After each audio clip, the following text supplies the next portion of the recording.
So now let's begin our discussion about vectors some more. We'll go back. If you have other questions about registration, we can talk about that later too. But let's talk about the warm-up. In particular, I thought I'd show you. This is like the very first video I found on YouTube when I searched for force table, and I just wanted to show you that these things exist for real. Here's some guy doing something. I'm not sure exactly what he's doing with the force table, but it's clear that he's got 3 masses that become forces under gravity. That are coming off of this table. You could think of this as the origin, and when you allow them to move freely, they will not necessarily be balanced. In fact, the ones in our warm-up weren't. There's some resultant vector which is not 0. Am I correct? Right, it's not like they all cancel out or something. That would be possible though, right? Okay, and that resultant force would be what the net effect of all 3 forces were. I'm sure all of you calculated it. Good job. One way you could make all of them become 0 is by adding to your warm-up problem a 4th force. And again, like the llama problem, how would you do it in order to make it all fixed? Yes, dude. Multiply the vector by -1. Yeah, you'd use your vector that you got as your resultant, just like the llama problem, and you would want to have that magnitude weight attached to this table as a fourth weight hanging on there in the opposite direction that you established in your warm-up problem, right? So it would look something like this, you know. In fact, I found this force table applet thing here, and I plugged in our warm-up problem, so we won't have anyone come up and do it today because I have it ready for you here. Here's the radius, the magnitude of our 3 vectors and the angle and degrees of our 3 vectors. For those in the front row, you can verify that I've done that correctly. A few people in the back row, just trust us. And then unfortunately this is kind of zoomed in, maybe too far, so it's hard to see the tails of these vectors, excuse me, the heads of these vectors, but I promise they're there. And I've showed the vector sum. Do you agree that that's what yours looks like too? Something like that, it goes off in that direction. And actually here it calculates it right here. The magnitude and the angle of here's the answer, are you ready? To the warm-up. The magnitude is 69.8 pounds and 47.4 degrees in standard position. Did you get that? All right, so that means you and this applet agree. Hopefully you're both right. Yes, Amy. The 0 vector looks like a point. It's hard to draw, isn't it? Yeah. So, yeah, if you were to, yeah, just to be clear, if you wanted to add a fourth force to this picture, you could.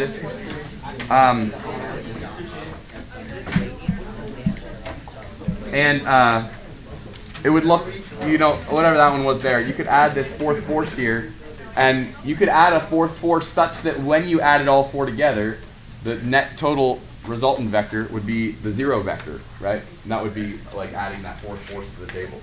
And it would look something like this, in the opposite direction of the vector you calculated. Yeah? So, I don't know if I did it wrong, but I got the same answers, but good. The resultant A of the resultant force with the exact same as the degree. Is there a degree? No. No, that's interesting that even happens. Yeah. Okay, let's, so unfortunately, I know all of you had a question about the last one, the home ones, but the other problems were okay for you, hopefully. I assume that those went okay for you, and so that makes me encouraged, hopefully, that you know what you're doing with those. Just know that that's probably more like the kinds of question I'm interested in having you know. The last question on the homework was interesting, but it's just not maybe as prototypical a problem as we've been doing. So maybe I'll have a chance, just because I had to do the course registration thing at elective PowerPoint, I didn't have as much time to say anything about the homework as I might normally. So maybe we can reserve a question on that for tomorrow or the next day or something. Whenever we get a chance, we can do 452, because it's still a fun, interesting problem. Today we want to talk about the dot product a little bit. Yesterday, or excuse me, the day before, we introduced a couple ideas of things we can do with vectors, operations of various kinds. We can add them. We can find their magnitude. We can multiply them by a scalar. We can do a couple things now. We're pretty well suited with vectors. But one thing that you might have been noticing is somewhat conspicuously absent is never do we talk about yet, at least, how one might multiply 2 vectors together, right? Or what that would even mean. And the reason there's some ambiguity around that is that there are actually two ways that we'll talk about in this course of multiplying vectors that are both meaningful and interesting. The first is called the dot product, and I'll show you what that is right now. And the cross product is the other one, and we'll talk about it tomorrow, okay? Because the dot product just by itself has lots of interesting things we can do with it. So the dot product is like possibly, for the most part, what you would expect. You're multiplying component-wise, the x component times the x component, a y component times the y component. But then the thing that you might be kind of surprised by is the fact that we add them together then. Okay? And we'll see why this is like a good definition as we move forward, but just trust me on it for now. But in the end, notice what is the dot product.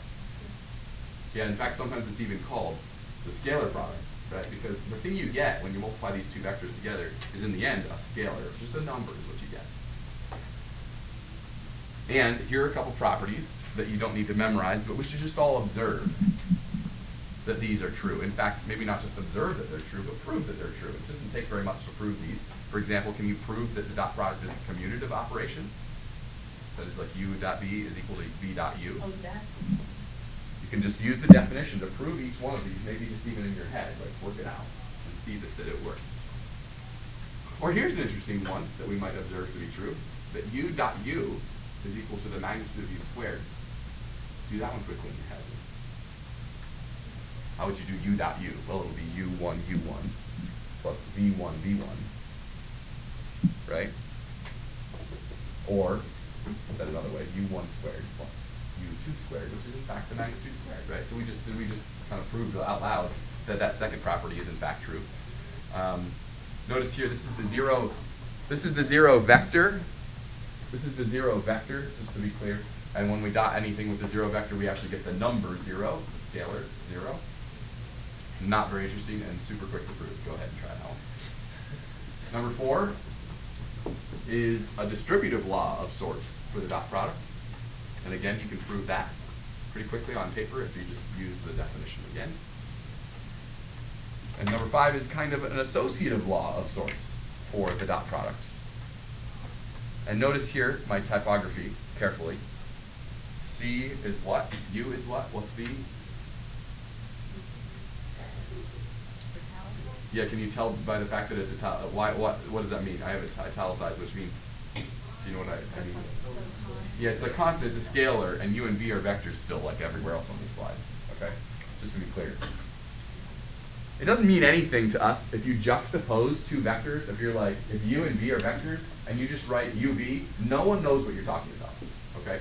So that's why I know this seems a little weird, but we always do a dot here, and you can see we're very consistent about it all the way through here, right?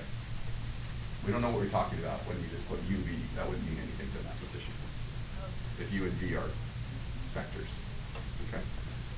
All right, well, we haven't actually, we've spilled a lot of ink now. We've talked about the dot product a lot, but we still haven't even calculated one. So everyone calculate that quickly. You can write something down if you like, or you can just do it in your head, and then check with your neighbor and see what they got.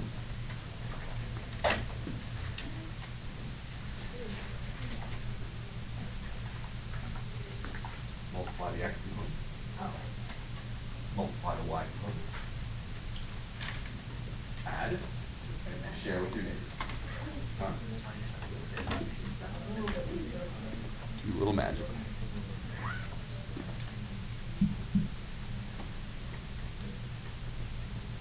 Give everyone like 5 more seconds to think about it.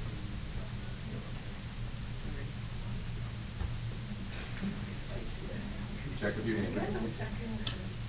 Say, hey neighbor, what'd you get? Okay, so no such thing as simple. I wish I could. It's so much fun.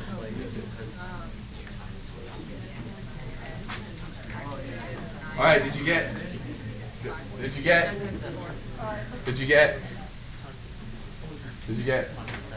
27?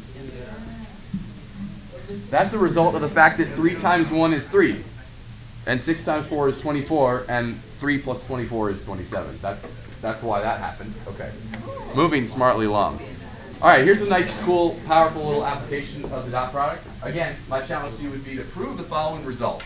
That the angle between two vectors, which we mean by that, which we mean this, right? Here's some vector, and by the angle between we mean that angle in there called theta. How about the angle between the angle between these two vectors u and v, theta, satisfies this relationship. And I've written it two ways. They're not two different pieces of information. They're the same piece of information written twice. The first way you might like think about if you're trying to think about the angle between two vectors. But the second way of writing it maybe helps us to understand that like maybe this also serves as a way of computing the dot product also. Like if someone gives you two vectors and they're in component form, you might do what we did in the last slide. But if someone were to like give you two vectors and the things they told you about those vectors were the two magnitudes, like say they said, hey, I have two vectors, one is of magnitude 3, one is of magnitude 7, and the angle between them is 30 degrees or something, then this would be a really handy way to compute the dot product, wouldn't it? I mean, you could put both in component form, and you use the formula on the last slide, and you would get the same answer, but anyway. Keep in mind that the question I'm about to ask you here, find the angle between these two vectors, is something you could do before I even gave you this formula, right? Think about how you might have found the angle between these two vectors had I not given you this formula. And so maybe off to the side, do that sometime. And see how it compares with this formula, how this one works, and maybe you'll even gain some insight into why this formula even works. I don't know. Again, my challenge to you would be to like maybe prove that this formula works. I think you could do it.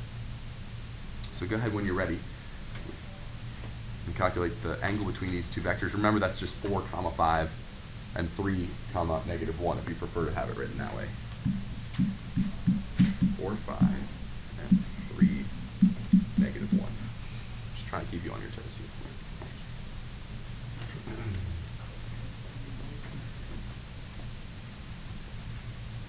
Yes, sir?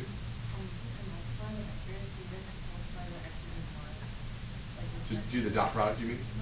Up in the numerator? Up in the numerator, that's the dot product right here. So yeah, that'll be in the end a number. Computed it the same way we did on the last slide, yeah.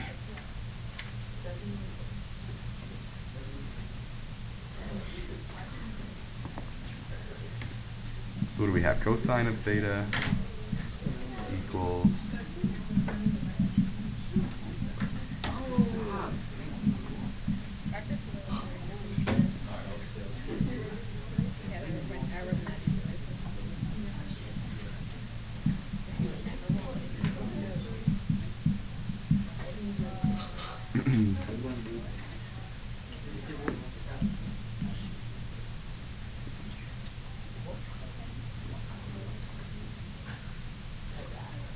and 25 is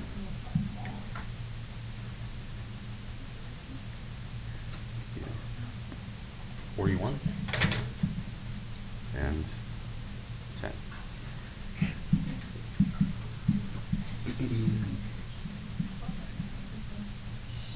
So what'd you get for the angle here? Cosine inverse of this thing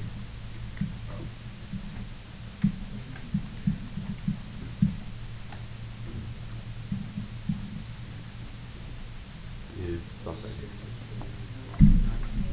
What'd you?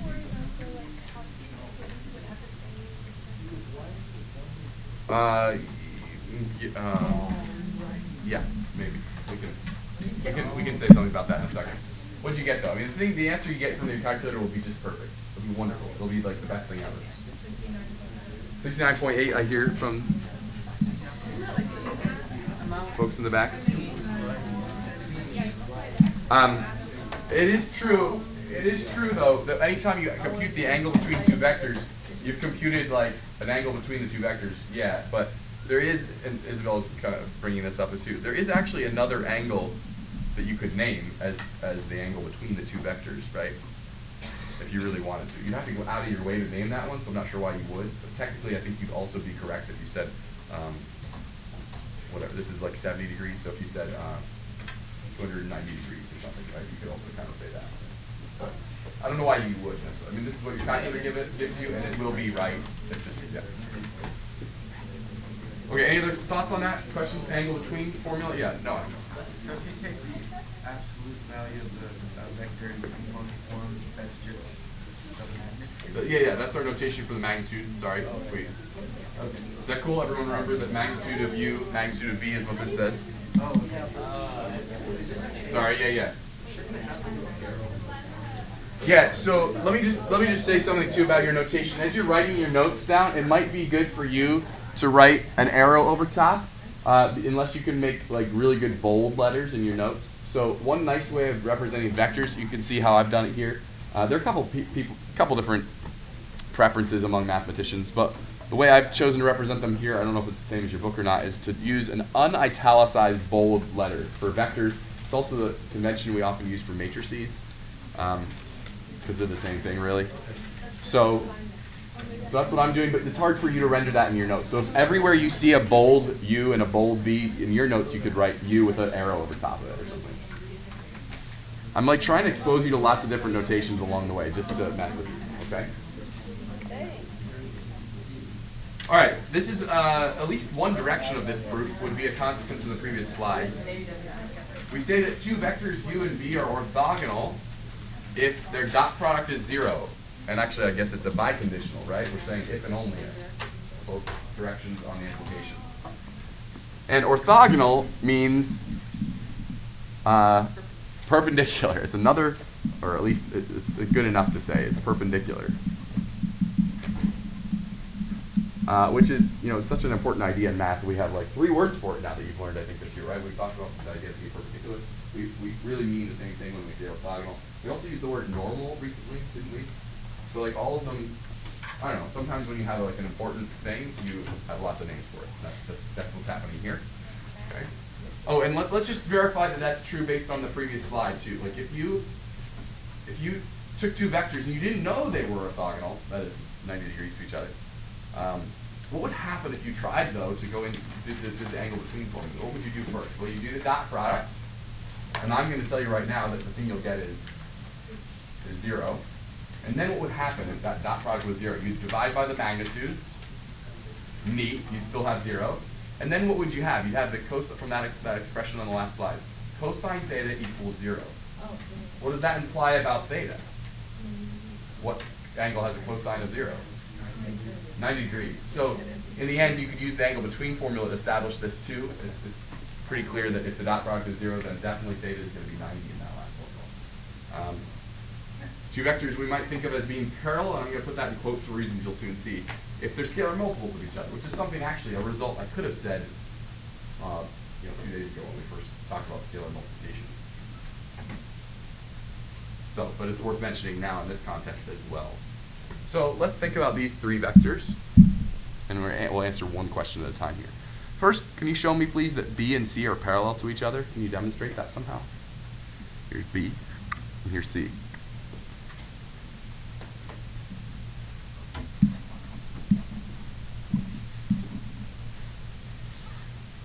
How can you demonstrate that they're parallel, given what I said right here?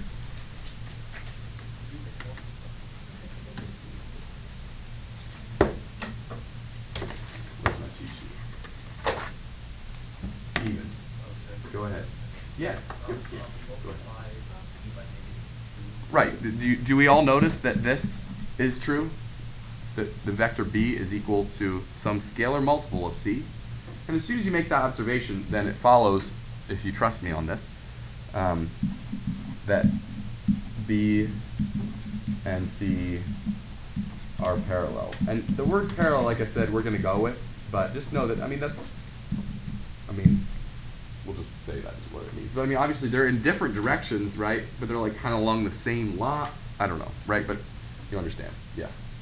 So for, like, if they was the translation of the vector, does that count as parallel? Yeah, exactly, yeah. It does? Mm-hmm. And also, since We don't care about where a vector lives, right? Okay. Yeah. And also, since most of these start from like 0 and then go out, if it doesn't start from 0, how do they indicate that? We always think of it as in standard position. Like if it's somewhere else, we like kind of move it there, right? It's what the head minus tail is, right? Remember that? So we kind of always move it to the origin to do our comparisons. And then what are we supposed to do? Show that A is orthogonal to both of the others. So how do we do that? What must be true then? We're going to check what? Like, can we show that A and B are orthogonal? What would we have to check? If you multiply them. Yeah, if we, let's use the word dot product, yeah. If we take the dot product, if we dot A with B, we get, well, I don't know what we get. I haven't done it yet. But I'm hoping.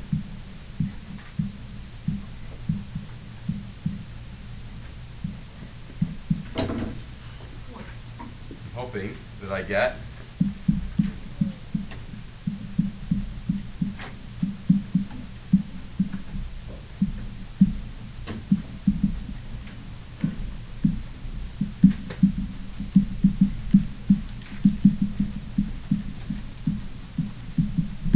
okay, and then I won't do A and C, but similar math shows that A and C are orthogonal, right? Now, how would you even know? You'll check, right? You get 0. Did you try it? What? Yeah. A dot C gives you 0 also, hopefully. But how would you know even before doing that calculation, if you've already thought through some of the things we've thought through here on this problem, how would you maybe guess that that would be happening here? If A is orthogonal to B, why must it also be orthogonal to C? Because if B is parallel to C. Yeah, we already talked about that, right? Yeah, no. But Exactly. No, I'm saying, so I'm just highlighting what you're saying. Yeah, didn't we already say that? And so he's saying that. So then A and C have to be orthogonal. Yeah. Does that make sense? So maybe we saw that coming, actually. Cool. So, fill in the blank there. Say something about A and C being orthogonal. Okay. By the way, I guess I have one more thing to say about that last slide. What would happen if we talked about what would happen if you ran the angle between formula on two vectors that were orthogonal? You would get 90 degrees or 270 degrees or something, right? Yay. What would happen if you ran the formula we just did, cosine of theta equals u dot u over magnitude of u, magnitude of v? What if you ran that on two vectors u and v that were parallel? What would you get if they're parallel? Yeah, you get 0, or possibly, actually, in this case, you might get 180, actually, right? So either way, that would work too, but I just want to make special note of these two things, right? Okay. Projection of vectors. Now, I will just give you this caveat as we do this here. Projection of vectors is not something we'll probably test on, but you have all the equipment to talk about it, and it's so interesting that I thought I'd say something about it. It is in the book, so I was like, hey, cool, we'll give you a problem on this. The picture is it's like the whole definition here comes in the picture here. Because the physical interpretation is the part that's most important. Though the formula is true, I would encourage you to think about what I'm about to tell you happens in the picture, and then see if you can't come up with that formula yourself. So the projection of u onto v, which we write this way, the projection of u onto v, is kind of like the shadow of u on v, and projection is maybe a good word for that, right? And we get this vector right here, this green arrow. It's like the amount of u that's in the v direction. Make sense? It's kind of like if the red vector v is the new x-axis almost, right? And you wanted the component of u, the blue vector, in the v direction. Do you see how it's almost like we're kind of changing coordinate systems almost? There's more to the story, but it's almost like the amount of u that's in. Doesn't that feel like a component almost if you turn your head? Okay. And then maybe you can even figure out how you might come up with this vector yourself. And by the way, is this a vector? Just do the analysis. If you were to dot two vectors and then divide by this magnitude squared, all of this comes out to, in the parentheses, to be a scalar. And then we were to multiply that by v, which is a vector. In the end, you'd get a vector, right? So I'm right to show this picture. What is the projection of u onto v? Is it animal, plant, or mineral? And the answer is it's a vector, right? Okay? Just so you know what it is. And it's this green vector in the picture. It's like I said, it's kind of the shadow cast onto v. Yeah. If v was shorter than u, would it just be the entire? Would it just be v, or would Yeah. So actually, let's just say this. It doesn't matter how long v is. If v was a little bit longer, it doesn't matter. You would still get this exact same. You'd still get this exact same green vector. Or if v happened to be shorter, you would still get this green vector. You see that? So like the magnitude of v like ends up not mattering. Now how did that happen in this formula? That even like tells me a little bit how to make this happen. Like could you construct this formula yourself? Let's like kind of sketch how that might happen. You need a vector in the direction of v, right? So it makes sense that in the end we're multiplying some appropriately chosen scalar times v, doesn't it? All right, so then the big task would be like, okay, so how much, what do we have to multiply by? And how would you figure out what the size of this is right here? It's a right triangle, isn't it? Maybe you have to take this magnitude and multiply by the cosine of the angle between the vectors to get this new magnitude. And then once you have the magnitude of the green vector, you still need maybe to take v and make it a unit vector and multiply by that magnitude. Anyway, once you've done all that, you will get this formula. I won't go through it. You could try it. It works great.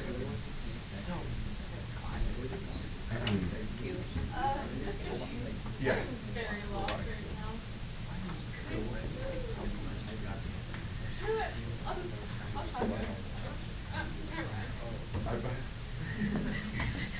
Okay, Charlotte? What's the purpose of a projection?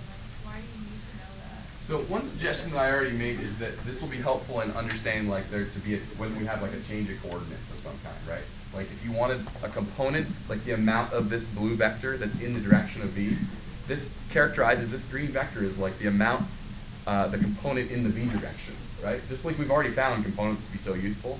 So that's like a high level view. But then actually like projection is a great word for this.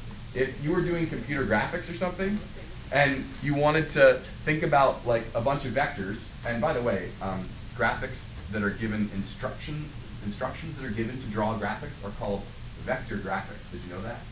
Okay. As opposed to bitmaps, which are like just a bunch of points. If you zoom in on them, they get blurry, don't they? But if you zoom in on a vector graphic, like a piece of clip art, for example, any PNG file, for example, if you have a what is S? Something SVG? Is SVG what's the one that, I can't remember the one online that you can get.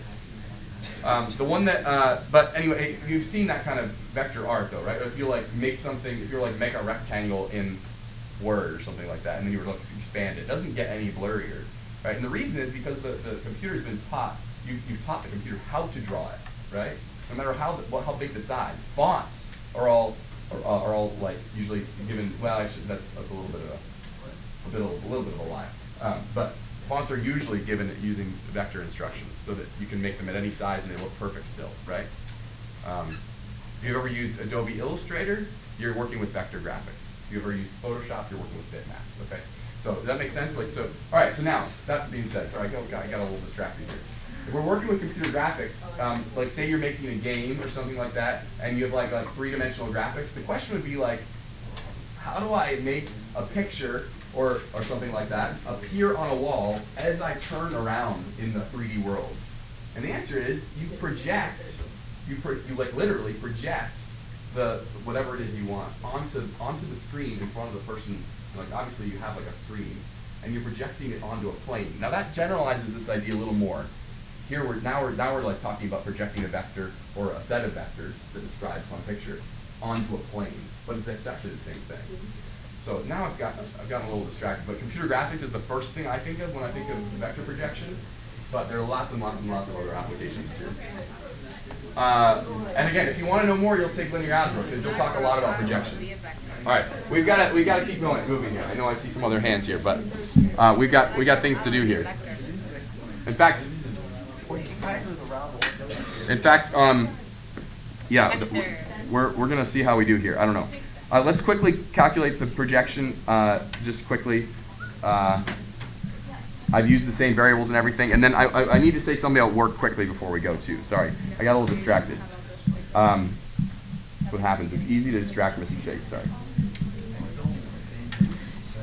What are we doing? U dot V over the magnitude of V squared, also known as V dot V, right? And then we're going to dot that with V. All right, so what do we get? 14 minus 6 is 8 up top. Have you already beat me to this? Was that 4 and 9 is 13? All right, so you can just trust us that this